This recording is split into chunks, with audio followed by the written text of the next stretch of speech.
Hey, this is Bad Movie Mark of the Bad Movie Mark Movie Review. Thank you for joining me as I review the 1977 Walt Disney animated classic, The Mini Adventures of Winnie the Pooh.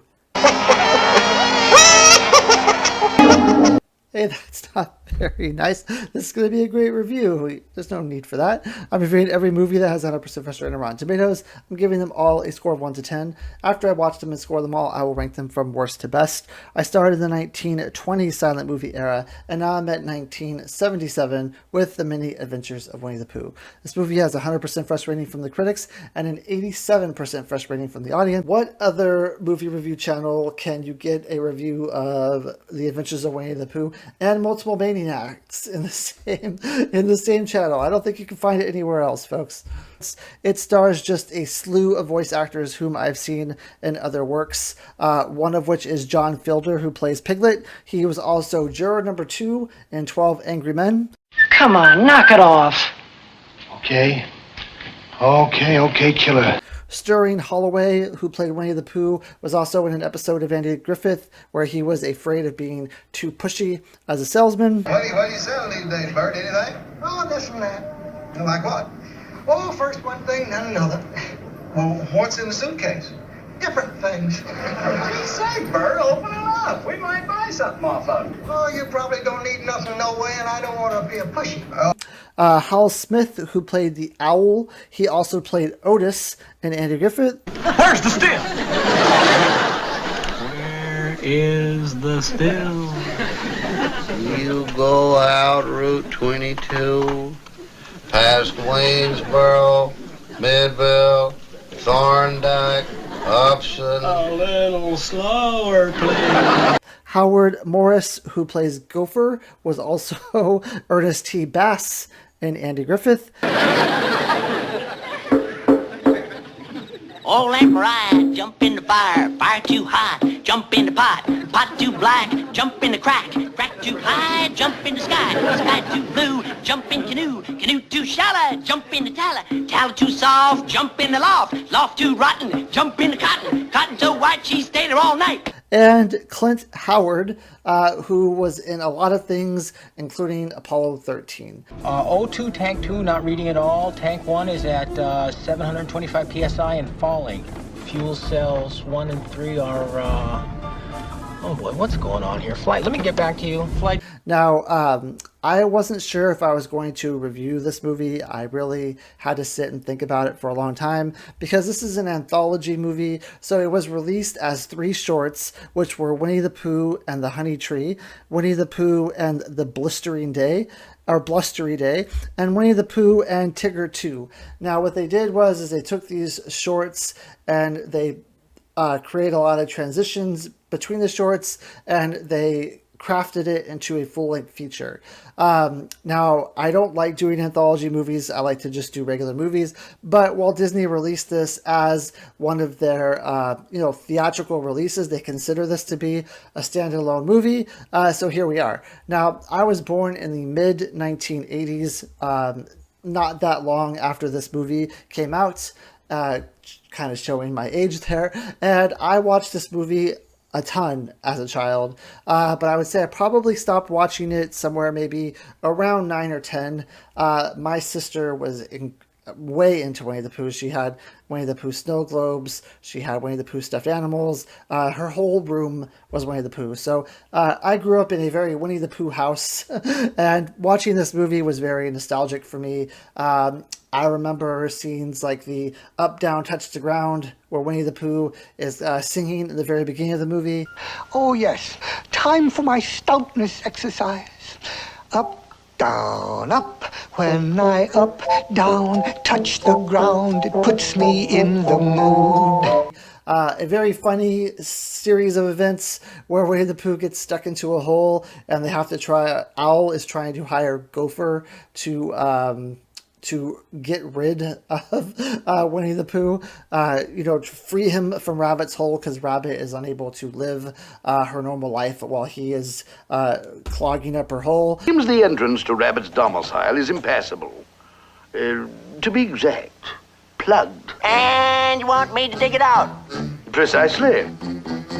I say, it's over here, my good fellow.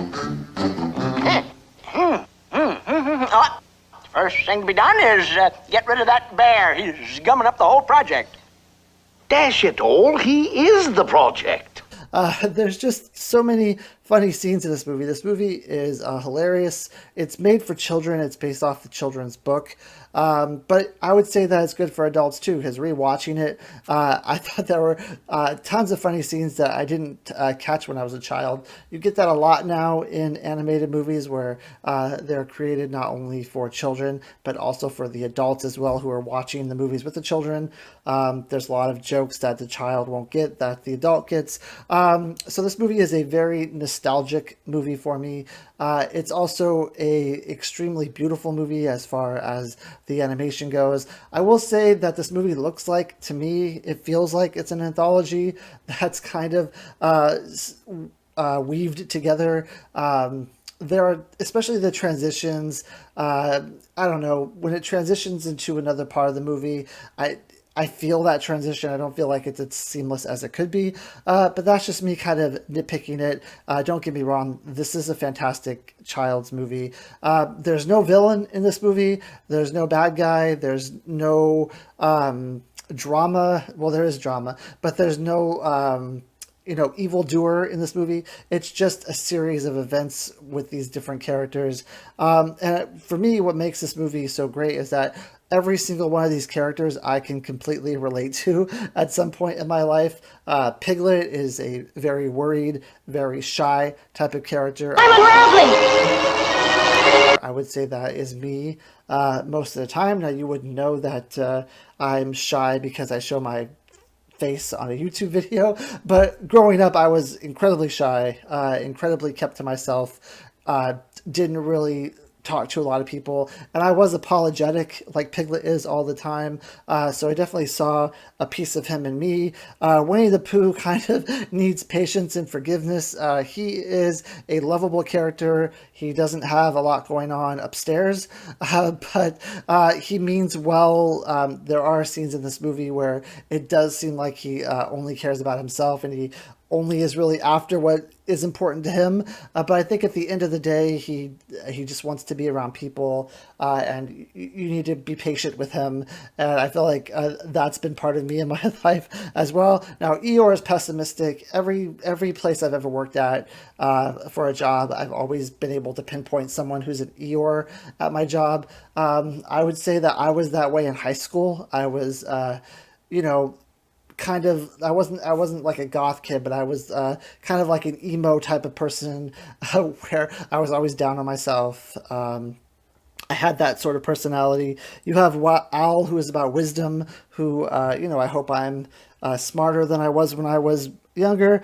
And then you have Rabbit, who is a warrior, who is also definitely like me. So there's not a lot of movies that I've seen where each and every character I can relate to, and each and every character I can pinpoint someplace in my life where I was that character, where I had that character's emotions. Whereas the scene is unfolding, I can say, you know what, I would probably act that same exact way as that character is acting, because it's completely believable, it's completely within character, and it just makes a ton of sense. So I think that all these characters are incredibly, incredibly relatable.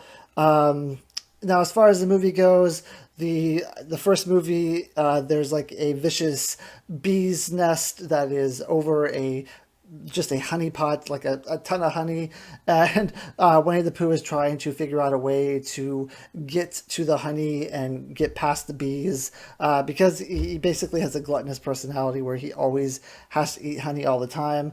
This gets him in trouble later with Rabbit. That's how he gets stuck in the hole, because he goes to Rabbit's house so he can have his daily amount of honey. Now, Rabbit kind of knows this is happening, and he's kind of eating her out of house and home, but Rabbit still lets him in and still feeds him, even though Rabbit does not want to do this. Still accommodates Pooh, and of course Pooh kind of like makes a mess of Rabbit's house and basically a mess of Rabbit's life. The second movie is called The Terrible Storm, where they're trying to weather this really bad rainy day that ends up washing Piglet's house away. And Eeyore ends up giving Owl's house to Piglet. And, there's the drama around Owl not having a house anymore. I mean, you would think it would be drama, but he kind of just gives up his house to Piglet, and then they have to find him a new place to live. And then the last one is my favorite because growing up as a kid, I was a huge fan of Tigger. Oh, I hope nobody answers. Hello, I'm Tigger. Oh, you scared me. Yeah, sure I did. Everyone's scared of Tiggers. Who are you? I'm Pooh. Oh, Pooh. Sure. What's a Pooh? Tigger's my favorite character. I think it's just because he's like so crazy and he's all over the place, and he's just so hilarious because of just how crazy that he is. And I really love his outgoing, overly confident personality. Where he just acts like he's special because he's the only one that's like him. He thinks that that makes him kind of better than everyone else. He loves the fact that he can bounce around. He even has a song about bouncing around. Later on, Rabbit decides that his bouncing is a problem, so they want to try to de-bounce him, which is hilarious. Order, please. Now, I say, Tigger's getting so bouncy nowadays that it's time we taught him a lesson. No matter how much we like him, you can't deny it. He just bounces too much. Excuse me, Rabbit, but perhaps if we could think of a way of unbouncing Tigger, it would be a very good idea, huh? There's some heffalumps, there's some woozles in this movie. And when I think about Winnie the Pooh, I can think about heffalumps and woozles because, like I said, I grew up on this. This is completely nostalgic for me.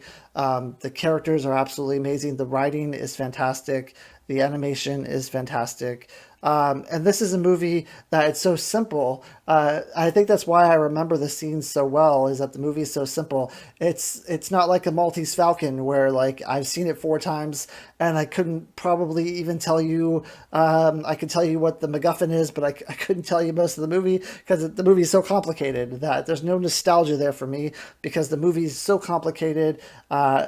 It was just so hard for me to get through with understanding everything. But a movie like this is so simple that it just gets imprinted in your mind. There's scenes like the up, down, touch to ground, Winnie the Pooh getting stuck. There's scenes that are so vivid because it's the whole setup of the whole part of the movie. That's all it is. It's just them trying to get him out of a hole. That you remember that because it's so simple. And I think that's why it works great as a child's movie. It works great for the adults too. There's not a lot of thinking. If you're tired, you've had a long day with your child, you can watch this movie and you can just enjoy the characters. You can just enjoy the animation and you can just enjoy everything that's on the screen. And yeah, they do a really good job of this. I think when I reviewed Pinocchio, I said that was the only full-length feature animated movie from Disney that's originally drawn. I mean, there's Toy Story and Toy Story 2 that have 100% fresh rating, but these are like the only traditionally animated movies. I honestly didn't know about Winnie the Pooh, The Adventures of Winnie the Pooh being 100% fresh when I said that. So clearly Pinocchio and The Adventures of Winnie the Pooh. And I prefer this movie over Pinocchio. I just think it's fantastic.